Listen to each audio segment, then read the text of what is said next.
നിനക്കറിയില്ല, ഞാൻ അവതരിപ്പിച്ച IT പ്രോജക്റ്റ് ആദ്യം പരാജയമായിരുന്നു. മനസ്സിലുള്ളത് പുറത്ത് അവതരിപ്പിക്കാൻ പറ്റാത്ത അവസ്ഥ. അവരുടെ ഔദാര്യം കൊണ്ട് മാത്രമാണ് അവരെനിക്ക് സമയം നീട്ടി തന്നത്.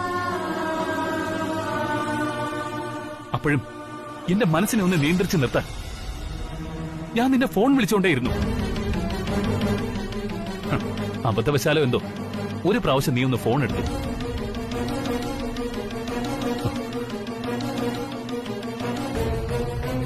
അതേ കല്യാണി, നീ അപ്പോഴാ ഫോൺ എടുത്തതുകൊണ്ടാ എനിക്ക് അവരുടെ മുന്നിൽ എന്റെ മനസ്സിലുള്ള പ്രോജക്റ്റ് അവതരിപ്പിച്ച് ഫലിപ്പിക്കാൻ പറ്റിയത്.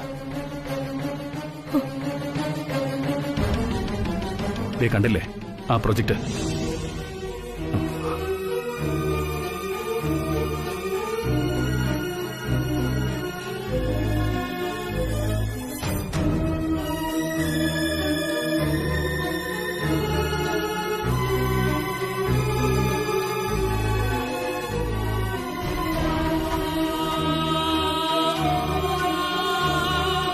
കല്യാണി, ഈ ഫയൽ ഞാൻ അമ്മയുടെ കയ്യിൽ പോലും കൊടുക്കാതിരുന്നത് ആദ്യമായിട്ട് നിന്റെ കയ്യിൽ തരണമെന്നുള്ളതുകൊണ്ടാ.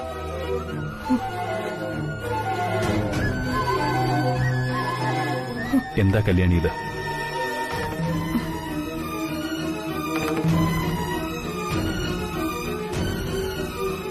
ഇനി ഇങ്ങനൊന്നും വേണ്ട വല്ലുകുഞ്ഞെ. ഞാനതൊക്കെ മറക്കാൻ ശ്രമിക്കുക. നമ്മൾ തമ്മില് ഒരിക്കലും ഒരുമിക്കില്ല, ഒരുമിക്കാൻ കഴിയില്ല. അത് വളരെ വൈകിയാണെങ്കിലും എനിക്ക് മനസ്സിലായി.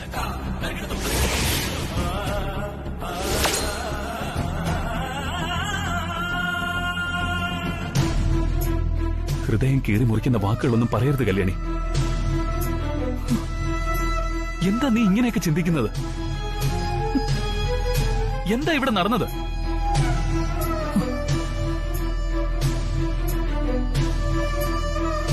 വല്യുങ്ങിനെ ഞാൻ സ്നേഹിച്ചു പോയതിന്റെ പേരിൽ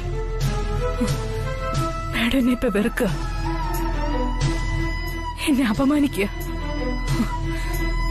പാവപ്പെട്ട എന്റെ അച്ഛനെ കള്ളനായിട്ട് വരെ മുദ്ര കുത്തി. ഇനി ഈ അപമാനം എനിക്ക് സഹിക്കാൻ പറ്റില്ല വല്യുവിനെ. കല്യാണി, ഒരിക്കലും ശരിയാവാത്ത ഒന്നിനു വേണ്ടി എന്തിനാ വല്യുവിനെ വെറുതെ? നമുക്ക് പിരിയാം. ആ പുതിന ടീമായി കല്യാണി അവന്റെ റൂമിലേക്ക് പോയിരിക്കുക. ഗംഗ മുകളിലേക്ക് ചെന്ന് ആനന്ദിനെ കൂട്ടിക്കൊണ്ടുവരൂ. ഞാൻ വിളിക്കുന്നു പറയും. ചെല്ല്. ആ ശരി ആന്റി.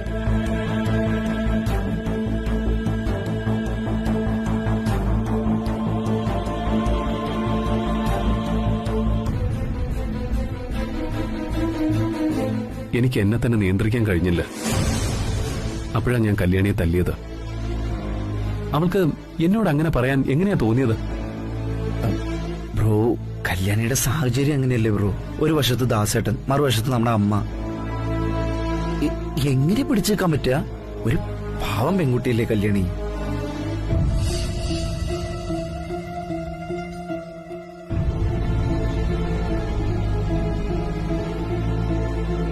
എന്തായാലും എന്റെ ബ്രോ സമാധാനമായിട്ടിരിക്കും. തല്ലിയനൊന്നും കല്യാണിക്ക് സങ്കടം ഉണ്ടാവില്ല.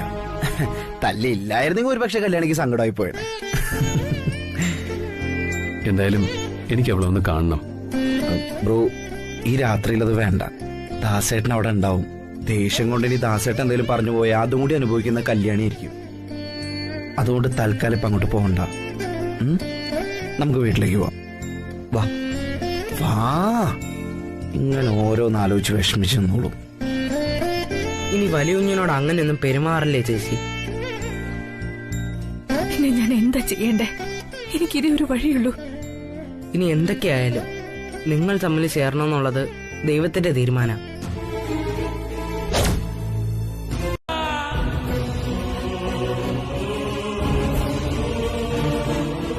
വലിയ കുഞ്ഞിനെ മറക്കണം. മറന്നേ പറ്റൂ. മറക്കാമെന്നും പിരിയാന്നൊക്കെ നിനക്കെങ്ങനെ ഇത്ര നിസാരമായിട്ട് പറയാൻ കഴിയുന്നു? എനിക്കങ്ങനെയൊന്നും സാധ്യമല്ല. അങ്ങനെ ചിന്തിക്കാൻ പോലും എനിക്കാവില്ല.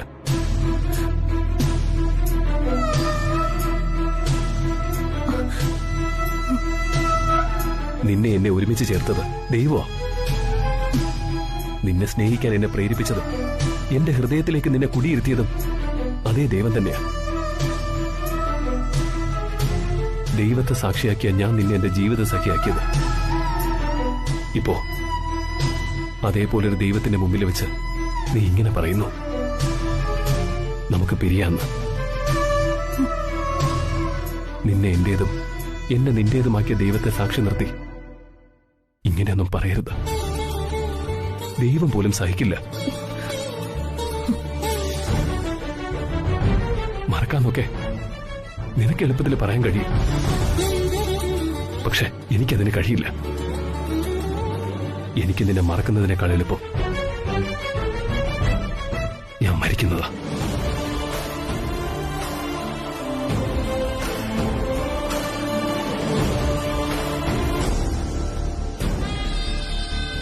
അഖിലേച്ചി എന്തിനാ ഈ ദാസിനെ വിളിപ്പിക്കുന്നത്?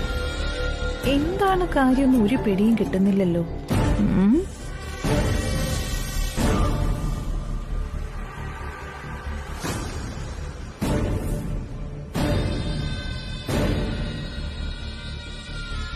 മാഡം, ദാസേട്ടൻ എവിടെ? എന്നോട് പൊയ്ക്കോ, ദാസേട്ടൻ പുറകെ വന്നോളാന്ന് പറഞ്ഞു. അതെന്താ അങ്ങനെ പറഞ്ഞേ? ദാസേട്ടൻ നിങ്ങ വരാന്നോ? കാലം പോയൊരു പോക്കേ. അഖിലേച്ചി വിളിക്കുന്നു പറഞ്ഞ പ്രത്യക്ഷപ്പെട്ടതുപോലെ മുന്നിൽ വന്ന് നിൽക്കുന്ന ആളാ. വിലാസിനി, ദാസ് വരില്ല എന്നല്ല പറഞ്ഞത്, പുറകെ വരാന്ന. ഇതിലെന്താ തെറ്റ്? ഓ,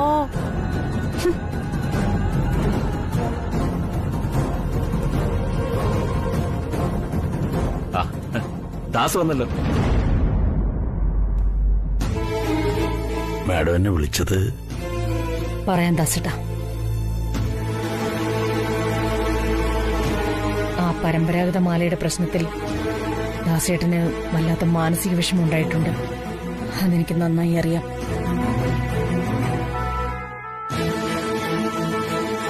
ഒരു തെറ്റിദ്ധാരണയുടെ പുറത്ത് പറ്റിപ്പോയതാ ദാസേട്ടാ. പിന്നെ കഴിഞ്ഞുപോയ കാര്യം പിന്നെയും പൊക്കിക്കൊണ്ടുവരുന്നത് എന്തിനാണോ? എനിക്കറിയില്ല. ദാസേട്ടന്റെ മനസ്സിൽ അത് എത്രയേറെ മുറിവേൽപ്പിച്ചിരിക്കുന്നെന്ന് ഈ മുഖത്തുനിന്ന് എനിക്ക് വായിച്ചെടുക്കാം. അത് തൃച്ചംബരത്തുള്ളവരുടെ തന്നെ ചതിയായിരുന്നെന്ന് വൈകി അറിഞ്ഞത്.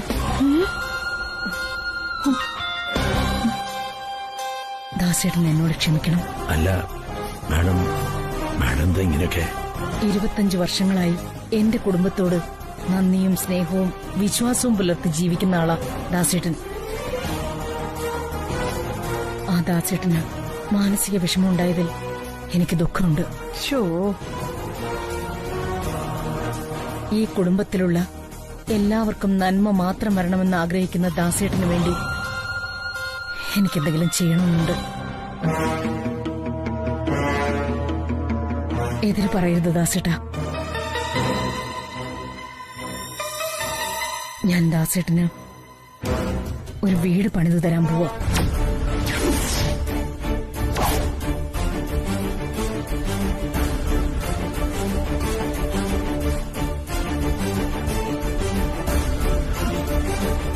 വീടോ? ചക്കിന് വെച്ചത് കൊക്കിന് കൊണ്ടല്ലോ. ദാസേട്ടാ, വീട് ദാസേട്ടന്റെ സ്വന്തം ഗ്രാമത്തിൽ വേണോ അതോ ഈ ഭാഗത്ത് എവിടെയെങ്കിലും വേണോന്ന് ദാസേട്ടന് തീരുമാനിക്കാം. ദാസേട്ടാ, ചോദിച്ചത് കേട്ടില്ലേ? എന്തായാലും നിനക്കെന്താ സംസാരിക്കാനുള്ളത്?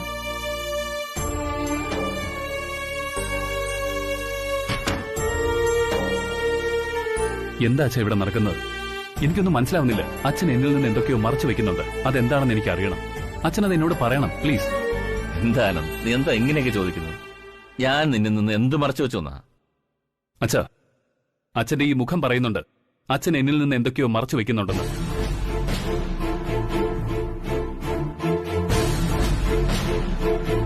ദയവ് ചെയ്ത് അതെന്തായാലും അച്ഛൻ എന്നോട് തുറന്നു പറയും.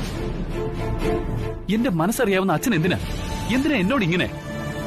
ഓനെ, നീ വിചാരിക്കുന്ന പോലെ അച്ഛൻ നിന്നിൽ നിന്നും ഒന്നും വിളിച്ചു വെക്കുന്നില്ല.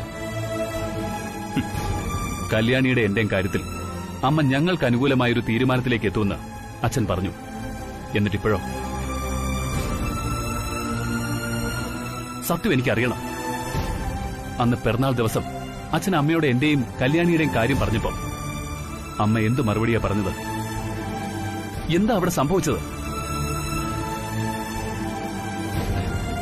മോനെ, നീ വിചാരിക്കുന്ന പോലെ ഒന്നുമില്ല. നീ വെറുതെ അല്ലച്ച. അതിനുശേഷം ഇവിടെ എന്താ സംഭവിച്ചത്?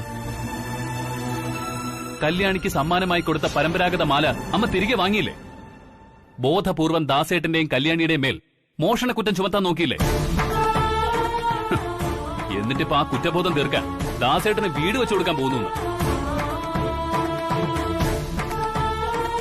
എന്താ അച്ഛാ, എന്താ ഇവിടെ നടക്കുന്നത്? ഞാൻ പറഞ്ഞതിലോ ചോദിച്ചതിലോ എന്തെങ്കിലും തെറ്റുണ്ടോ? ഉണ്ടെങ്കിൽ അച്ഛൻ തിരുത്തിത്താ. അപ്പൊ എനിക്ക് മനസ്സിലാവും. അപ്പോഴേ മനസ്സിലാവൂ.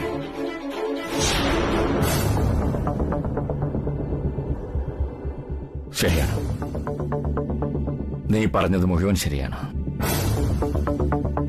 ചിലതൊക്കെ എനിക്ക് നിന്നിൽ നിന്നും മറച്ചു വെക്കേണ്ടി വന്നിട്ടുണ്ട്. ഒന്നും മനഃപൂർവ്വമല്ല. എല്ലാം നല്ലതിൽ കലാശിക്കുമെന്ന അച്ഛന്റെ അമിതമായ പ്രതീക്ഷയാകാൻ കാരണം. അല്ലെങ്കിൽ മകന്റെ മനസ്സ് പടയുന്നത് സഹിക്കാനാവാത്ത ഒരച്ഛന്റെ ദൗർബല്യമോ മനോവേദനയോ ആകാം. അച്ഛാ, ഇനിയൊന്നും മറച്ചു വെക്കുന്നില്ല. ഞാൻ പറയാം. വലിയതിനെ കണ്ട ഞാൻ പോകുന്ന കാര്യം പറഞ്ഞു പോയാലോ?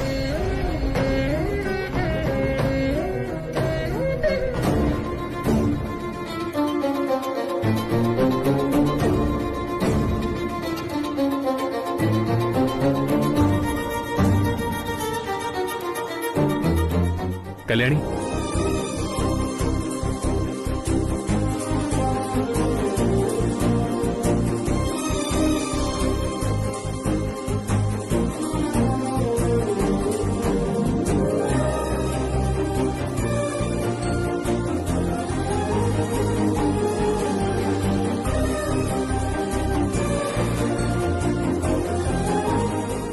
എന്നെ കാത്തു നിന്നിട്ട് പോവാണോ നീ? ഏയ്, അതല്ല. പെട്ടെന്ന് വീട്ടിലെ ഗ്യാസ് ഓഫ് ചെയ്തൊന്നൊരു സംശയം.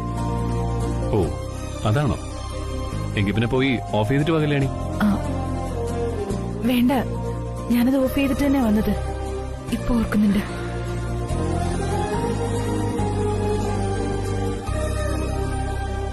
നീ ആകെ ടെൻഷനാണല്ലോ. എന്തു പറ്റി നിനക്ക്? അത് ഞാൻ എങ്ങനെയാ പറയാ? ഇന്ന് രാത്രി അച്ഛൻ ഞങ്ങളെയും കൂട്ടി ഇവിടുന്ന് പോവാ.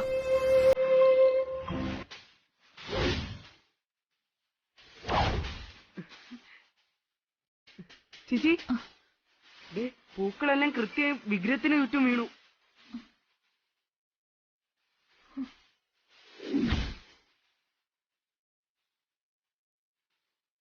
ഇപ്പൊ സംശയം തീർന്നില്ലേ? നിങ്ങൾ രണ്ടുപേരും തീർച്ചയായും ഒരുമിക്കും.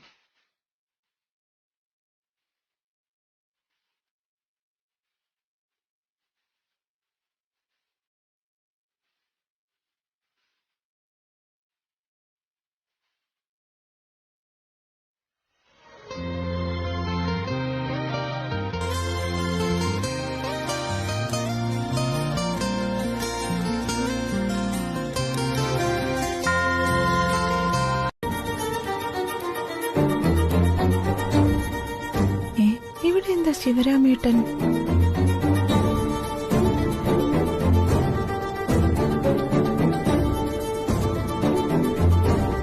അനിയൂട്ട,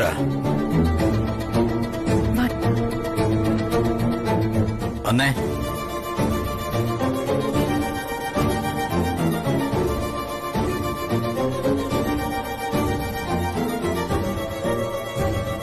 ഒരു ഡ്രൈവറോട് മാപ്പ് ചോദിക്കേണ്ട ഗതികേട് ആ മനുഷ്യനില്ല. അങ്ങനെയുള്ള മനുഷ്യനോടാ പെട്ടെന്ന് ഇറങ്ങാൻ നോക്ക്.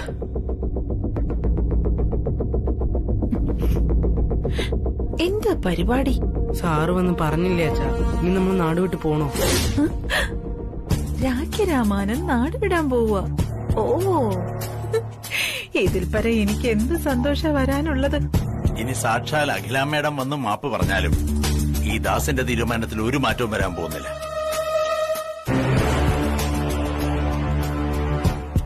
നാട്ടിലേക്ക് തിരികെ പോകാൻ തീരുമാനിച്ചത് തന്നെ. അങ്ങനെ ഉറച്ച തീരുമാനം എടുക്ക്. എന്റെ മനസ്സ് മാറ്റാനുള്ള ശ്രമമൊന്നും വേണ്ട. ഞാൻ നോക്ക് പോവാം. സാധനങ്ങൾ എടുത്തോട്ട് വാടാ.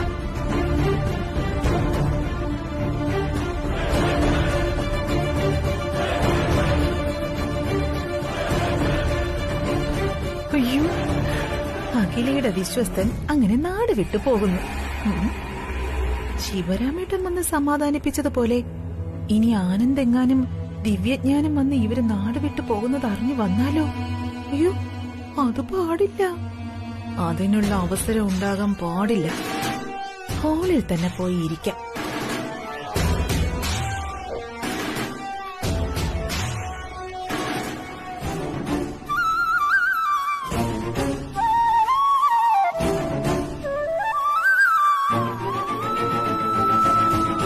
കല്യാണി, അടുക്കളയുടെ വാതിലൊക്കെ അടച്ചു നോക്ക്. അയ്യോ,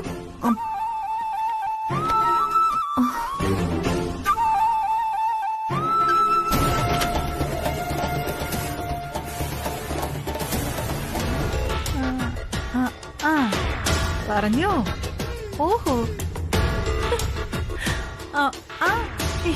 എന്നാ ശരി ശരി, ഞാൻ പിന്നെ വിളിക്കാവേ. ശരി ശരി, ആയിക്കോട്ടെ.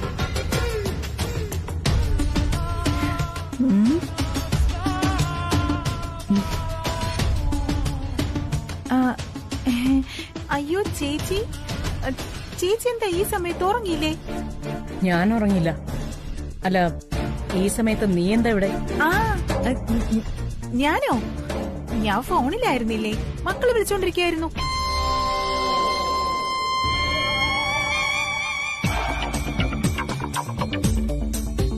ഓൺലൈൻ ക്ലാസ് കാരണം അവരിപ്പോ ഈ നേരത്തൊക്കെയാ വിളിക്കുന്നത്.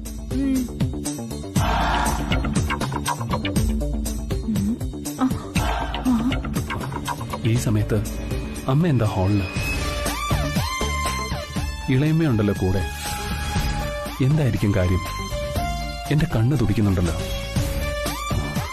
കല്യാണിക്ക് എന്തോ പ്രശ്നമുണ്ട്. ഞാൻ വിചാരിച്ചതുപോലെ തന്നെ അവൻ പുറത്തിറങ്ങി. അഖിലേച്ചി ഇവിടെ ഇരിക്കുകയാണല്ലോ. എന്തായാലും അവന് പുറത്തേക്ക് അങ്ങനെയൊന്നും പോവാനൊക്കില്ല. ഇവിടെ എല്ലായിടത്തും കറണ്ട് ഉണ്ടല്ലോ.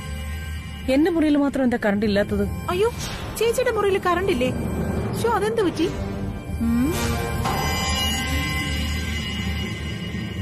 എന്തെങ്കിലും ചെറിയ തകരാറുണ്ടാവും. പക്ഷെ പാതിരാത്രിയായില്ലേ, ഇപ്പൊ എങ്ങനെയാ ഇലക്ട്രീഷ്യനെ വിളിക്കുക? ഞാൻ രാവിലെ തന്നെ ഇലക്ട്രീഷ്യനെ വിളിച്ച് ശരിയാക്കിപ്പിക്കാം. ആനന്ദ്, ഈ നേരത്ത് നീ ഇതെവിടെ പോന്നു? അത് ഉറക്കം വന്നില്ലമ്മേ. അല്പനേരം പുറത്തുപോയി കാറ്റ് കൊള്ളാന്ന് കരുതി. വേണ്ട, ഈ നേരത്ത് പുറത്തൊന്നും പോയിരിക്കണ്ട. പുറത്ത് നല്ല മഞ്ഞുണ്ട്. അയ്യോ, മഞ്ഞ് മാത്രോ? ചാമയേറി വിതറിയതുപോലെയാ കൊതുക്. അയ്യോ, അതിന്റെ കടി കൊണ്ടാലേ വല്ല ഡെങ്കിപ്പനിയും വരും. പോണ്ടെന്ന് പറ ചേച്ചി. ഇവള് പറഞ്ഞത് ശരിയാ മോനെ. ഇപ്പോഴും വിലാസിനിയുടെ ആവനാഴിയിൽ അമ്പൊഴിഞ്ഞിട്ടൊന്നുമില്ല. അടുക്കളക്കാരിയെ പുറത്താക്കിയത് പകൽ വെളിച്ചത്തിലൊന്നുമല്ല, ഈ പാതിരാത്രിക്കാ. അവര് തൃച്ചംബരത്തിന്റെ പടി ഇറങ്ങുന്നതും കണ്ണിമ ചിമ്മാതെ ഈ വിലാസിനി കാവല് നിന്നതുകൊണ്ടാ കല്യാണി എന്ന ഒഴിയാബാധ തൃച്ചംബരത്ത് നിന്ന് അകന്നത്.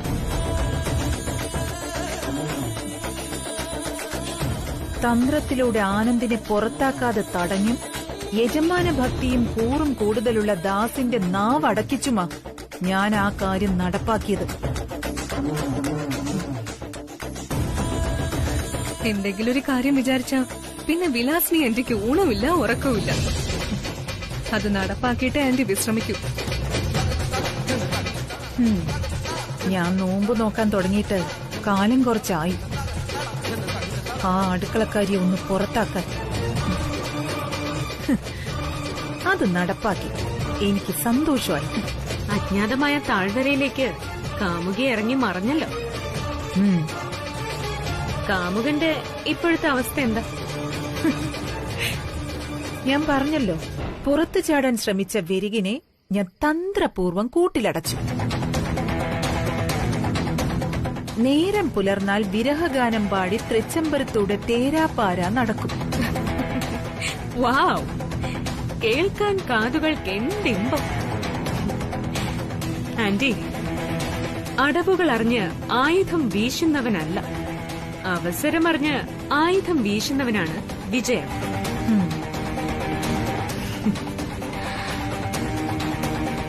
നീ എന്താ ഉദ്ദേശിച്ചേ? ഈ അവസരം മുതലാക്കി മുടങ്ങിപ്പോയ ആ ചടങ്ങ് നടത്തണം.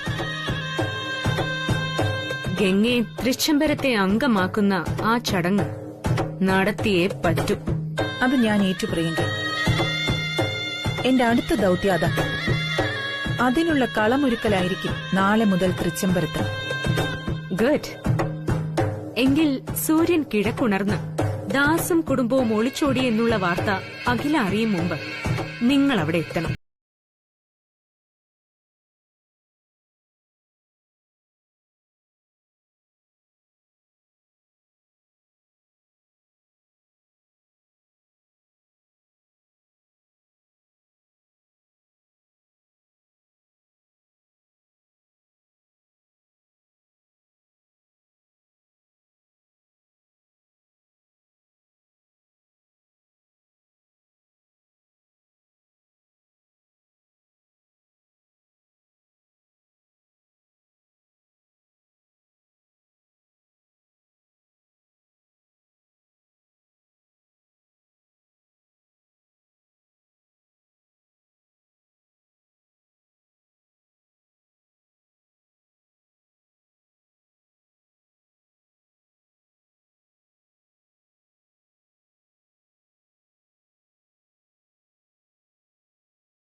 കണ്ണ് തുടിച്ചിരുന്നു. എന്റെ കണ്ണ് തുടിച്ച കല്യാണിക്ക് എന്തെങ്കിലും ആപത്തുണ്ടാവുന്ന സൂചന. എപ്പോഴും അത് സത്യമാവാറുമുണ്ട്. ആ സമയത്ത് എന്റെ മനസ്സിനൊരു പ്രേരണയിൽ ഞാൻ കല്യാണിയെ കാണാൻ പുറത്തേക്ക് ഇറങ്ങാൻ തുടങ്ങിയതുവാ. പക്ഷെ ഹാളിൽ അമ്മയുണ്ടായിരുന്നു, കൂടെ ഇളയമ്മയും. രാത്രിയിൽ പുറത്തു പോണ്ടെന്നും പറഞ്ഞ് അമ്മ എന്നെ വിട്ടില്ല. ഒരു പക്ഷെ എനിക്ക് പുറത്തു പോകാൻ കഴിഞ്ഞിരുന്നെങ്കിൽ ഇതൊന്നും സംഭവിക്കില്ലായിരുന്നു.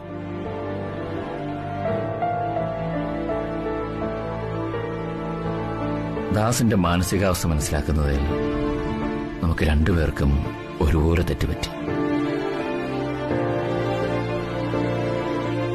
ദാസ് മക്കളെങ്ങോട്ട് എങ്ങോട്ടായിരിക്കും പോയിട്ടുണ്ടാവുക? തറവാട്ടിലേക്കോ അതോ? ആ മാല കാണാതെ വന്നപ്പോൾ അഖിൽ ആദ്യം മുതൽ സംശയിച്ചത് ദാസിനെയായിരുന്നു. ദാസിനെയും കുടുംബത്തെയും പുകച്ച് പുറത്തു ചാടിക്കാൻ വ്രതം നോക്കി നടക്കുന്ന വിലാസിനെ സംശയിച്ചില്ല. കൃഷ്ണേട്ടൻ പറയുന്നത് കേട്ടാ തോന്നും ഞാൻ എന്തോ വലിയ മഹാപരാധം ചെയ്തു. തൃച്ചംബരത്ത് തലമുറകൾ കൈമാറി വന്ന ആ മാല ഞാൻ തിരിച്ചു ചോദിച്ചു. അതിന്റെ 10 മടങ്ങ് സ്വർണം ദാസേട്ടന്റെ മുന്നിൽ വെച്ചുകൊണ്ടാ ഞാനത് തിരിച്ചു ചോദിച്ചത്. മനസ്സറിഞ്ഞു കൊടുത്ത പാരിതോഷികം തിരിച്ചു വേണമെന്ന് ആവശ്യപ്പെട്ട് സ്വർണ്ണക്കന് മുന്നിൽ വെച്ചു കൊടുത്താൽ കിട്ടിയ പാരിതോഷികത്തിന്റെ മൂല്യം അറിയാത്തവർ അത് സ്വീകരിച്ചു. അതറിയാവുന്നവർ അത് തിരസ്കരിക്കും. ഇവിടെ ദാസു അത് തന്നെയാണ് ചെയ്തത്. പിന്നെ ഒരു കാര്യം കൂടെ. നിക്ക്, ഞാനൊരു കാര്യം പറയട്ടെ. ദാസേട്ടന്റെ കയ്യിലിരുന്ന മാല ഔട്ട് ഹൗസിൽ പോയി വിലാസിനി മോഷ്ടിക്കുമെന്ന് ഞാൻ എങ്ങനെ സംശയിക്കും? അത് വിലാസിനി തന്നെയാണ് മോഷ്ടിച്ചതെന്ന് വ്യക്തമായ തെളിവുകളും തൊണ്ടി മുതലും ഹാജരാക്കി ആനന്ദ് അതിന്റെ സത്യാവസ്ഥ തെളിയിച്ചപ്പോ ഞാൻ ദാസേട്ടനോട് പോയി ക്ഷമാപണം പറഞ്ഞതല്ലേ? അഖില, 24 മണിക്കൂർ നേരമെങ്കിലും ദാസ് ഒരു കള്ളനായി ചിത്രീകരിക്കപ്പെട്ടിരുന്ന കാര്യം നീ മറക്കരുത്. അതും ദൈവത്തെ പോലെ ദാസ് ആരാധിക്കുന്ന അഖിലയുടെ മുന്നിൽ. തികഞ്ഞ ഒരു സത്യസന്ധനെ മോഷ്ടാവായി ചിത്രീകരിക്കുന്നതും അവന് വധശിക്ഷ കൊടുക്കുന്നതും ഒരുപോലെയാണ്. ദാസിന് വധശിക്ഷയ്ക്കാളും ഭീകരമാണ് മോഷ്ടാവെന്ന മുദ്രകുത്തൽ. കൃഷ്ണേട്ടൻ എന്നെ കുറ്റപ്പെടുത്തുകയാണോ? കുറ്റപ്പെടുത്തുകയല്ല. ചില അപ്രിയ സത്യങ്ങൾ പറയുമ്പോൾ പ്രിയപ്പെട്ടവർക്ക് വേദന തോന്നുമെങ്കിലും അതൊക്കെ തുറന്നു പറഞ്ഞേ മതിയാവും. എന്തായാലും കല്യാണിയെ തൃച്ചംബരത്തുനിന്ന് പറഞ്ഞേക്കാൻ അവസരം കാത്തിരിക്കുകയായിരുന്നല്ലോ അഖില. അത് നടന്നല്ലോ. കല്യാണി അങ്ങ് പോയില്ലേ? സന്തോഷമായില്ലേ അഖില? സന്തോഷിക്കും. വിചാരിച്ച കാര്യങ്ങൾ നടക്കുമ്പോൾ സന്തോഷിക്കണം.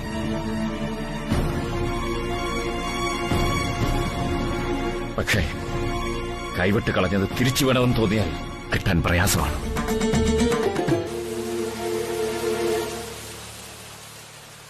കല്യാണി, പകൽക്കിനാവ് കാണായിരുന്നല്ലേ? ഈ നശിച്ച സ്വപ്നം കാണലുകൊണ്ടാ രായ്ക്ക് രാമായണം കള്ളന്മാരെ പോലെ തൃച്ചംബരത്തിന് ഇറങ്ങി പോരേണ്ടി വന്നേ, അറിയോ? പാല് തിളച്ചുപോയി, സ്റ്റൗ കെട്ടു, എന്നിട്ട് അവളതറിഞ്ഞില്ല. ഗ്യാസിന്റെ മണം മുറ്റത്ത് വരെ വന്നു. ഈ വീടിന് തീ പിടിച്ചാൽ പോലും അവളതറിയില്ല.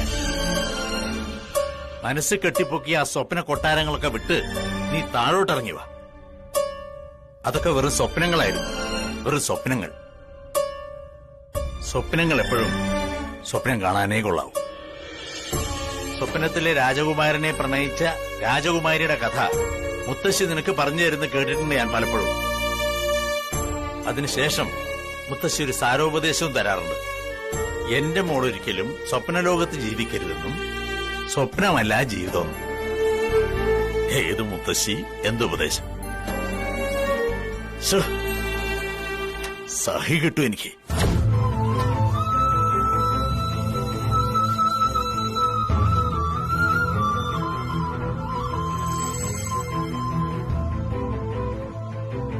നോക്ക്, ഇനി ഇങ്ങനെ കരഞ്ഞു കലങ്ങിയ കണ്ണുമായിട്ട് നടക്കാനാണ് നിന്റെ ഭാവമെങ്കിൽ അവസാനിപ്പിക്കും ഞാൻ.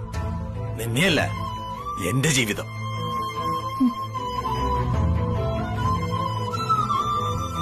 പലപ്പോഴും ഞാനതിന് ശ്രമിച്ചതാ.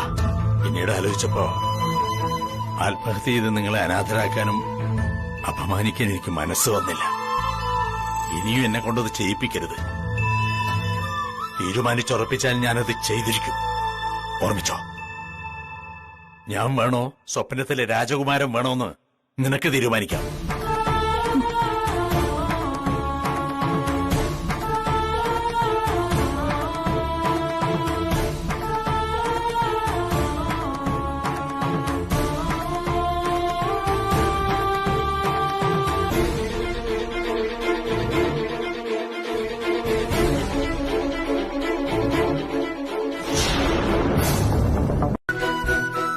തൃച്ചംബരത്ത് അഖിലാണ്ടേശ്വരിക്ക് പറഞ്ഞ വാക്ക് പാലിച്ചേ ശീലമുണ്ട്.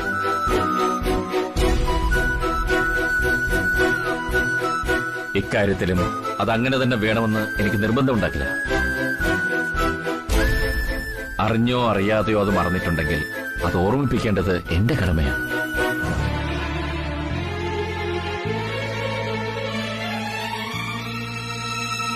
ദാസിനെ പോലെ ഒരു മനുഷ്യന് അങ്ങനെ ഒരു വാക്ക് കൊടുത്തിട്ട് അത് പാലിക്കാതെ വന്നാൽ ആ ശാപം ഒരു മഹാപാപമായി തൃച്ചംബരത്തിന്റെ തലമുറകൾക്ക് മേൽ വന്ന് പതിയും.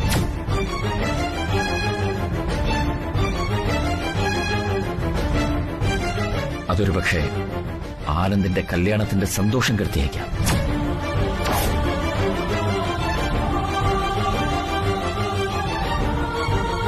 അതാണ് ഞാൻ ഓർമ്മിപ്പിച്ചത്.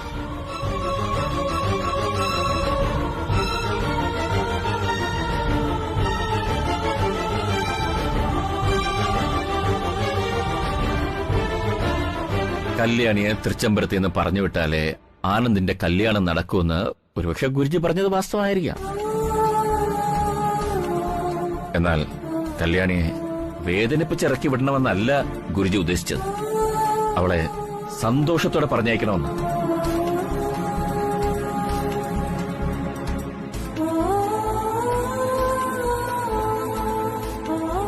കല്യാണി മാത്രമല്ല, ദാസും മനസ്സുരുകിയാണ് പാതിരാക്കി ഇവിടെ നിന്ന് ഇറങ്ങിപ്പോയത്. അവരുടെ മനസ്സുരുകുന്നു. അതാണ് നിന്റെയും മനസ്സ് അസ്വസ്ഥമാകുന്നത്.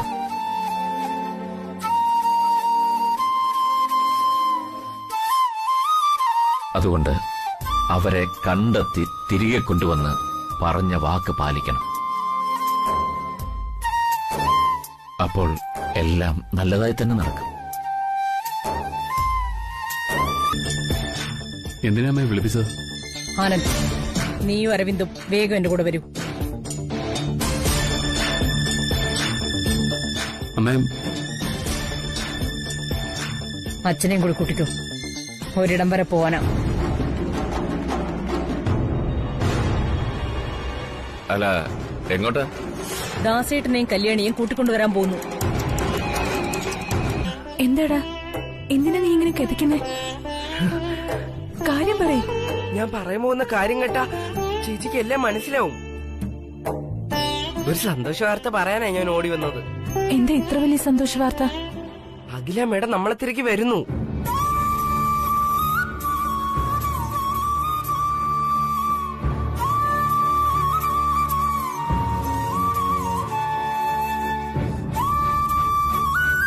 അതെ, അഖില മേഡം മാത്രമല്ല, ശിവരാമ സാറ്, അനിയൻ കുഞ്ഞ്, പിന്നെ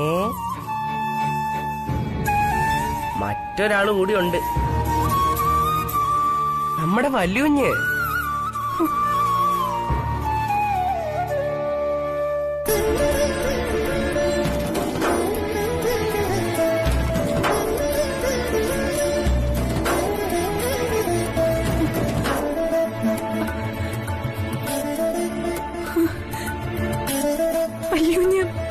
വല്യുഞ്ഞ് വന്നിട്ടുണ്ടോ?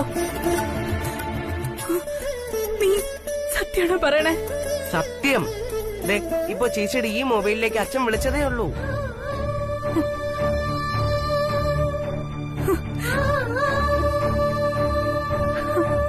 എന്താ ചേച്ചി, എന്താ ഇങ്ങനെ നിക്കണേ? ഒന്നുമില്ല. എനിക്കൊരു തോന്നൽ, വല്ലുഞ്ഞെല്ലാം അഖില മേഡത്തിനോട് പറഞ്ഞു കാണും. അങ്ങനെ ചേച്ചി തൃച്ചംബരത്തേക്ക് കൂട്ടിക്കൊണ്ടുപോകാനായിരിക്കും അവരെല്ലാം കൂടി വരുന്നേ.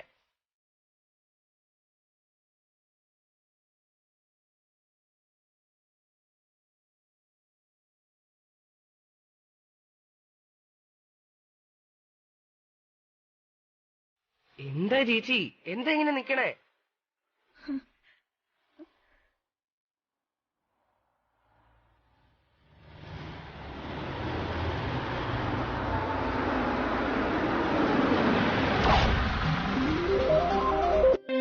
മാഡം സാറുമൊക്കെ എന്റെ ക്ഷണം സ്വീകരിച്ച് ഈ കൊച്ചു വീട്ടിലേക്ക് വന്നതിൽ എനിക്ക് വളരെ സന്തോഷമുണ്ട്. വെള്ളം കൊണ്ടുവന്നിട്ട് തരാതെ നിൽക്കുകയാണോ കല്യാണി? ഞങ്ങള് വന്നതേ ഭക്ഷണം കഴിക്കാനാ. ആദ്യം വെള്ളം തന്നെ.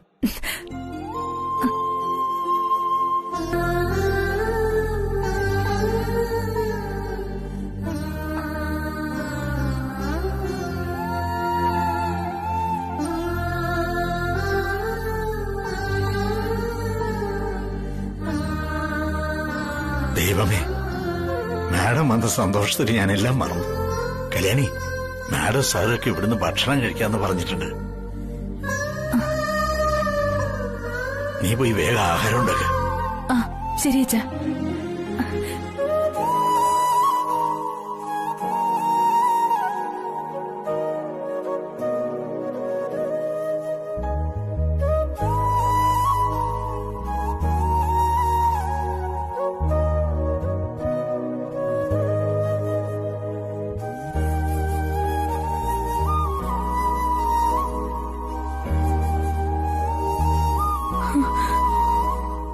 ഇപ്പൊ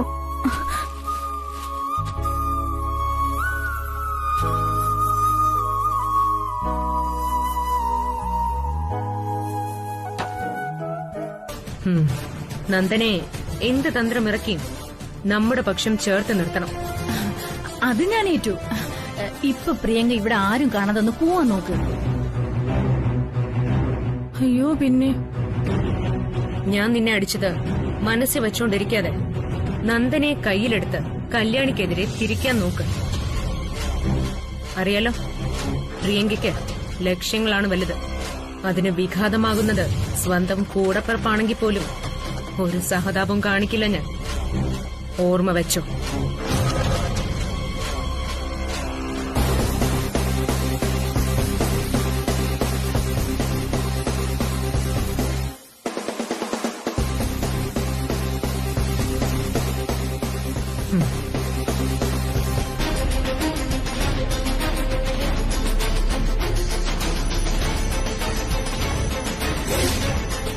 അയ്യോ ആരും കണ്ടില്ല.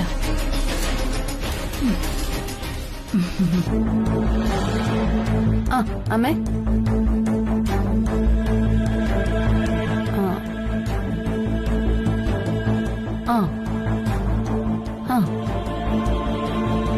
പ്രിയങ്ക പറഞ്ഞതുപോലെ നമ്മുടെ അടുത്ത തന്ത്രം പ്രയോഗിക്കേണ്ടത് ദാ ഈ നിൽക്കുന്നവള. ഇവളെ കല്യാണിക്കെതിരെ പറഞ്ഞു തിരിക്കണം. എന്നിട്ട് ഇവളെ മൊത്തമായിട്ട് നമ്മുടെ വരുതിയിൽ എത്തിക്കണം. സമയത്ത് വിലാസിനെ എന്റെയും കാണുന്നില്ലല്ലോ. സഹദേവൻ അങ്കിള് ഫോൺ വിളിച്ചിട്ട് എന്തോ ഒന്ന് പറഞ്ഞു. അപ്പൊ ആരെ കാണുന്നു പറഞ്ഞുകൊണ്ട് ഇറങ്ങിയതാ. നിന്നോടൊരു കാര്യം പറഞ്ഞേക്കാം. ഞാൻ അവളുമായിട്ട് സംസാരിക്കുമ്പോ ആവശ്യമില്ലാതെ ഇടയ്ക്ക് കയറി എന്തെങ്കിലും പറഞ്ഞ് നശിപ്പിക്കരുത്. ഞാൻ ഇടയ്ക്ക് കയറി പറയില്ല. ഒരു ഗ്യാപ്പ് കിട്ടുമ്പോ ഒഴുക്കിലങ്ങ് പറഞ്ഞോളാം. വാ.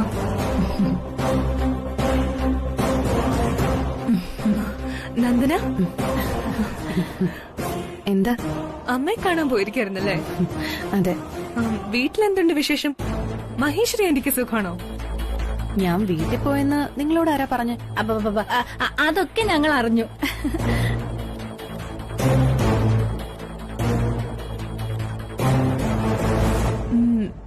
നന്ദന നല്ല ടെൻഷനിലാണെന്ന് തോന്നുന്നല്ലോ. എന്ത് പറ്റി? ഓ, വേറൊന്നുമല്ല. ദാസേട്ടനെയും കല്യാണിയും കൂട്ടിക്കൊണ്ടുവരാൻ പോയവരെ കാണുന്നില്ല. ഓ, അവരെ കൂട്ടിക്കൊണ്ടുവരാൻ തന്നെ പോയതാണോ? അതിനെക്കുറിച്ച് നന്ദനയുടെ അഭിപ്രായം എന്താ? കല്യാണിയും ദാസേട്ടനും ഒക്കെ തൃച്ചംബരത്തുനിന്ന് പോകുന്നത് സങ്കടം. അവര് തിരിച്ചു വരണേന്നാ ഞാൻ ആഗ്രഹിക്കുന്നത്. നീ എന്ത് പാവാ നന്ദനെ. ഒരു കാലത്ത് നിനക്ക് കല്യാണിയെ കാണുന്നത് തന്നെ വെറുപ്പായിരുന്നു എന്ന് വിലാസിനി ആന്റി പറഞ്ഞിട്ടുണ്ട്. എന്തിന്? അവളുടെ കയ്യിൽ നിന്നൊരു കോഫി പോലും വാങ്ങി കുടിക്കില്ലായിരുന്നു നീ. അല്ല നന്ദനെ, കല്യാണിയോട് ഇത്ര അടുപ്പം വരാൻ അവൾ എന്തു മറിമായാണോ കാണിച്ചത്?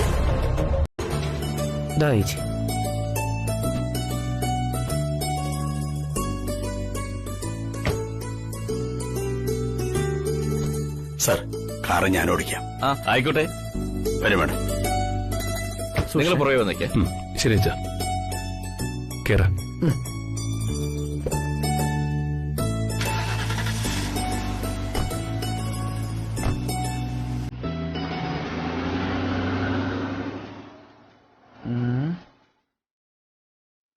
അതെ ബ്രോ, വണ്ടി ഓടിക്കും. കല്യാണി മുൻ സീറ്റിൽ. നീ അവിടെ കയറാ. കല്യാണി കേറാം.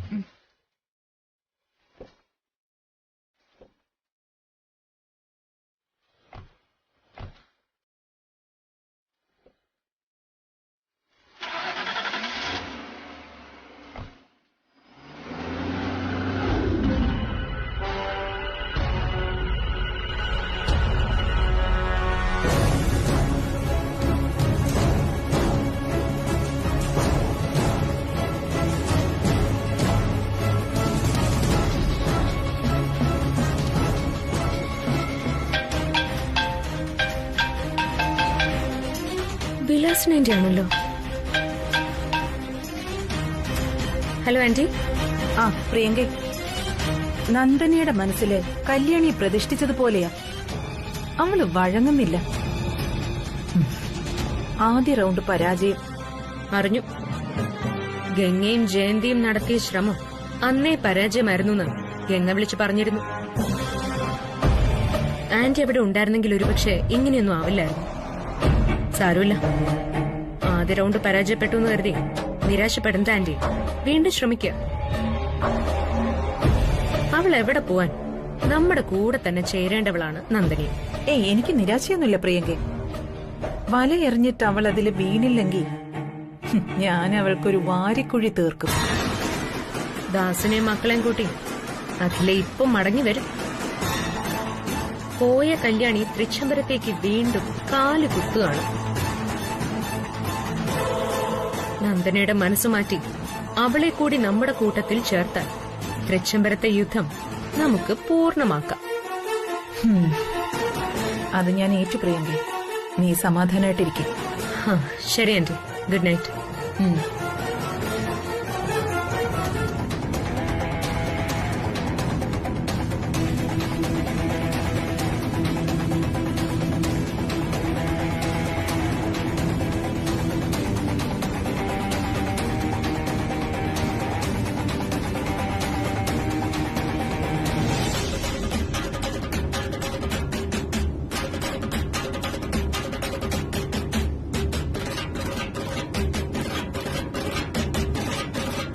അവരെ നമ്മുടെ പിറകെ കാണുന്നില്ലല്ലോ കൃഷ്ണേട്ടാ.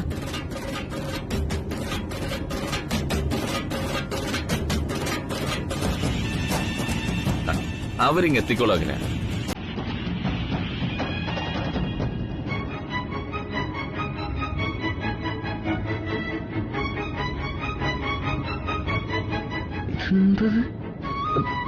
ബ്രോ, ഇതെന്തൊക്കെ പതുക്കെ പോകുന്നേ? അവരവിടെ എത്തി. അവരൊപ്പം പിടിക്കും. ആ കാർ ഓടിക്കുന്ന ദാസേട്ടന് എത്ര വർഷത്തെ ഡ്രൈവിംഗ് എക്സ്പീരിയൻസ് ഉള്ള ആളാണെന്നറിയോ? കാർ ഓടിച്ച് ദാസേട്ടനെ തോൽപ്പിക്കാനൊന്നും എനിക്ക് പറ്റില്ല. അയ്യോ, എങ്ങനെ? ബ്രോയുടെ ഡ്രൈവിംഗ് എനിക്ക് അറിയാവുന്നല്ലേ. ഇതൊന്നും കൊണ്ടല്ല, അമ്മ അച്ഛനെ തോൽപ്പിക്കാനുള്ള മടി. അതന്നെ. അയ്യോ, എന്താ എക്സ്പീരിയൻസ് പറച്ചില്ലേ.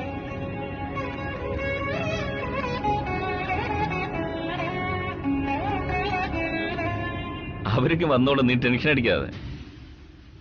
അവർ കൊച്ചുകുട്ടികളൊന്നും അല്ലല്ലോ.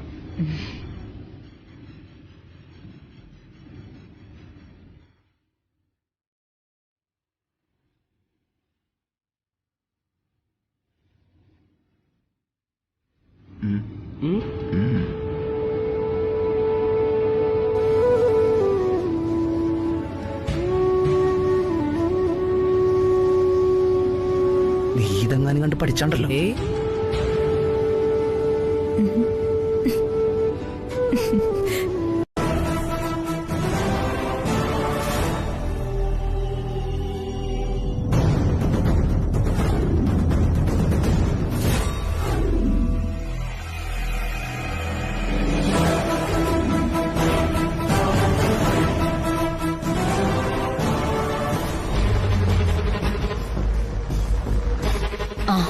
കൃഷ്ണേട്ടാ, ആനന്ദ് ഇപ്പൊ ഔട്ട് ഓഫ് കവറേജ്.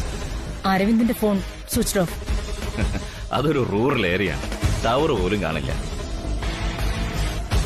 ഇനി ഒരു പക്ഷേ കാറ് ബ്രേക്ക് ഡൗൺ ആവുകയോ പഞ്ചർ ആവുകയോ ചെയ്താൽ അത് നന്നാക്കിയിട്ടല്ലേ വരാൻ പറ്റൂ. വിവരം നമ്മളെ അറിയിക്കാൻ റേഞ്ച് പോലും കാണില്ല.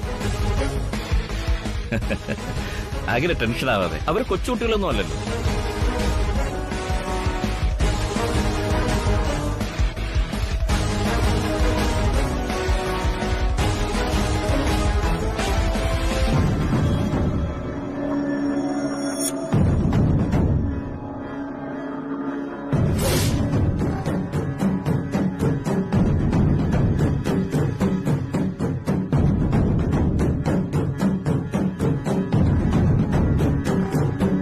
എന്നാലും അവരിത് എവിടെ പോയിരിക്കായിരിക്കും ആന്റി?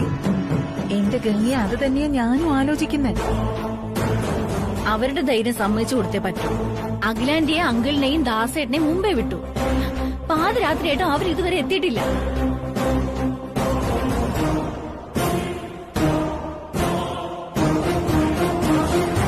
ആന്റി, എനിക്കൊരു സംശയം. എന്താ ജയന്തി, നീ പറയേ. അവര് വല്ല ടൂറ് പോയതോ ആവോ? ആ അതെ, അവര് പാരീസിൽ പോയിരിക്കുക. ഗംഗെ, നീ ഇവളെ വിളിച്ചോട്ട് പോ, അല്ലെങ്കിൽ ഞാൻ ഇവളുടെ കരണം അടിച്ച് പൊട്ടിക്കും.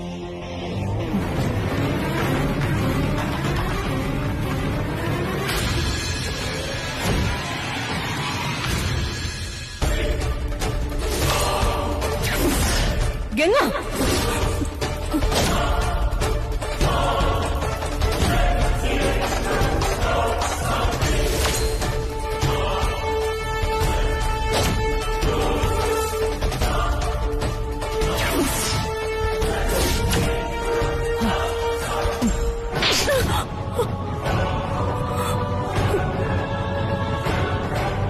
നിനക്ക് എങ്ങനെ ധൈര്യം വന്നു? ഞാനില്ലാത്തപ്പോ എന്റെ മുറിക്കകത്ത് കയറി ഈ പരമ്പരാഗത മാല എടുത്ത് കഴുത്തിലണിയാൻ? സോറി ആന്റി, വേറൊന്നും കൊണ്ടല്ല. ഈ പരമ്പരാഗത മാലയിട്ടൊരു സെൽഫി എടുത്ത് ഇൻസ്റ്റഗ്രാമിൽ പോസ്റ്റ് ചെയ്താൽ ഏറെ ലൈക്സ് കിട്ടും, അതുകൊണ്ട് ചെയ്തു പോയതാ. Stop it! ഊര്, മാല ഊരാൻ.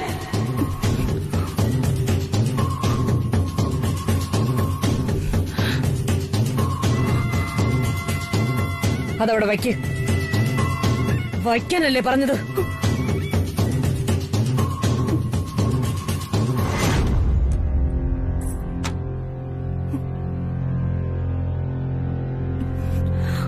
ഞാൻ തരുന്ന സ്വാതന്ത്ര്യം ദുരുപയോഗം ചെയ്യുന്നത് എനിക്കിഷ്ടമല്ല.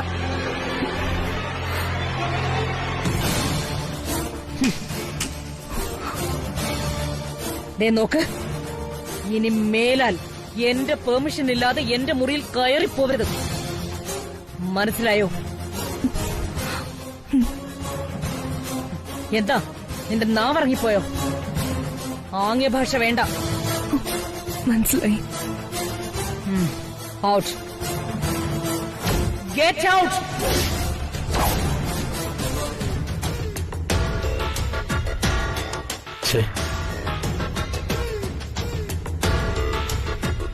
കല്യാണി എന്താ എത്ര വൈകുന്നേ?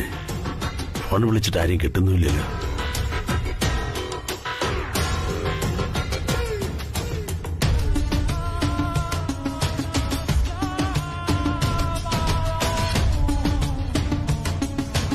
ദാസേട്ടന് എന്താണാവോ ഇത്ര വലിയ ആലോചന?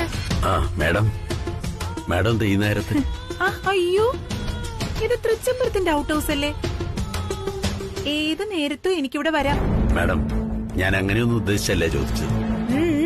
ഉദ്ദേശങ്ങളൊക്കെ എനിക്ക് വ്യക്തമായി മനസ്സിലായി.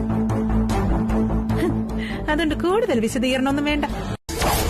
ഒന്ന് നിർത്തുന്നുണ്ടോ മാഡം? പാതിരേക്ക് കയറി വന്ന് എന്റെ അഭിനയത്തിന് മാർക്കിടാൻ പോവാണോ? എനിക്ക് മാർക്കിടാൻ മാത്രം വിലാസിനി മാഡം വളർന്നിട്ടില്ല. പക്ഷേ ഞാൻ മാർക്കിട്ട അഭിനയത്തിന് മാത്രം വിലാസിനി മാഡത്തിന് ഉർവശി പട്ടം കിട്ടും. നിങ്ങൾ പറയുന്ന മര്യാദകേട് കേട്ട് പഞ്ചപുച്ഛം അടക്കി ഓച്ചാനിച്ചേക്കുന്ന ഒരാളാണ് ഞാനെന്ന് കരുതിയെങ്കിൽ അത് തെറ്റാ. ആ വിശ്വാസം കളഞ്ഞേക്കും. ഇവിടെ ആരൊക്കെയാണ് ജീവിക്കുന്നതെന്നും ആരൊക്കെയാണ് അഭിനയിക്കുന്നതെന്നും വ്യക്തമായിട്ട് മനസ്സിലാക്കിയുള്ളവരാ അഖിലാമ്മയുടെ ശിവരാമ സാറും. എന്റെ മകളെ കൊല്ലാൻ ശ്രമിച്ചതിന് അനിത്യസ്ഥാനം ഉണ്ടായിട്ടും നിങ്ങളെ പിടിച്ച് പോലീസിൽ ഏൽപ്പിച്ച് ജയിലിലേക്ക് അയക്കാൻ തീരുമാനിച്ച അഖിലാമ്മയുടെ ഒരു സാധാരണക്കാരനായ ഞാനും എന്റെ മകളും ഇവിടം വിട്ടു പോയപ്പോ തിരക്കി പിറകെ വന്നു. എന്തുകൊണ്ട്? തിരിച്ചറിവുള്ളതുകൊണ്ട്. നിങ്ങൾക്കില്ലാത്ത ഒന്നതാ.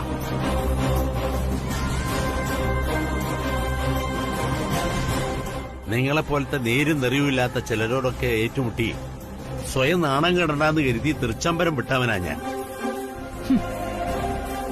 ഒരിക്കലും തിരിച്ചു വരണ്ടെന്ന് ആഗ്രഹിക്കുകയും ചെയ്തു.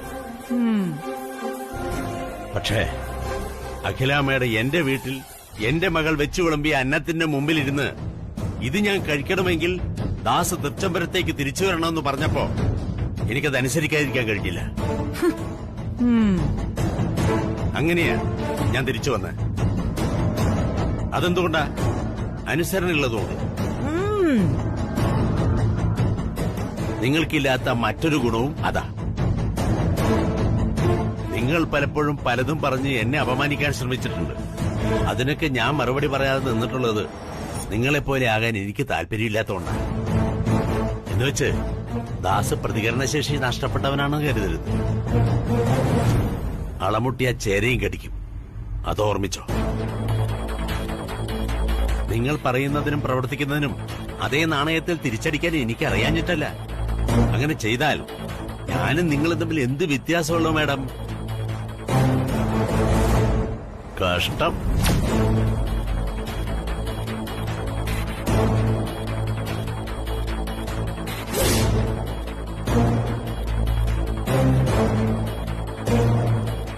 പൊയ്ക്കോ.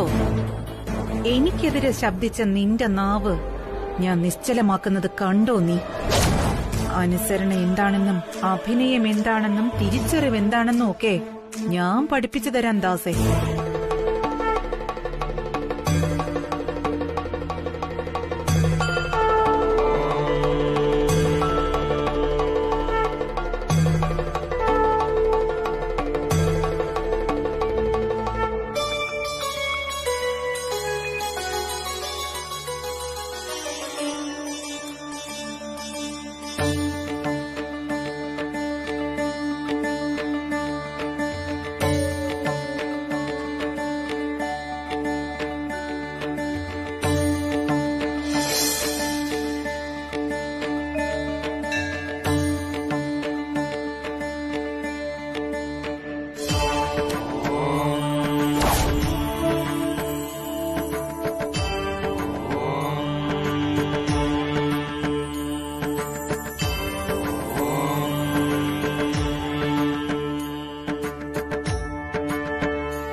ചന്ദനം വഴിയിൽ കളയാനുള്ളതല്ല, അത് തിരുനെറ്റിൽ ചാർത്താനുള്ളതാണ്. ചന്ദനം തണുപ്പാണ്, കുളിർമയുള്ളതാണ്, ഔഷധം കൂടിയാണ്. നെറ്റിയിലും നെഞ്ചിലും നാം ചന്ദനം ചാർത്തുമ്പോൾ ബുദ്ധിയിലും ഹൃദയത്തിലും നാം ദേവിയെ പ്രതിഷ്ഠിക്കുകയാണ്. അതായത് നാം നമ്മുടെ വികാരത്തിലും വിവേകത്തിലും ദേവനെയോ ദേവിയെയോ കൂടിയിരുത്തുന്നു. ക്ഷേത്രമെന്ന് പറഞ്ഞാൽ ശരീരമെന്ന് തന്നെയാണ് അർത്ഥം. ഹൃദയമാണ് ശ്രീകോവിൽ. അത് പ്രകാശപൂർണവും നിർമ്മലവുമായിരിക്കണം. എന്നാൽ ദേവചൈതന്യം അവിടെ ഉണ്ടാകും.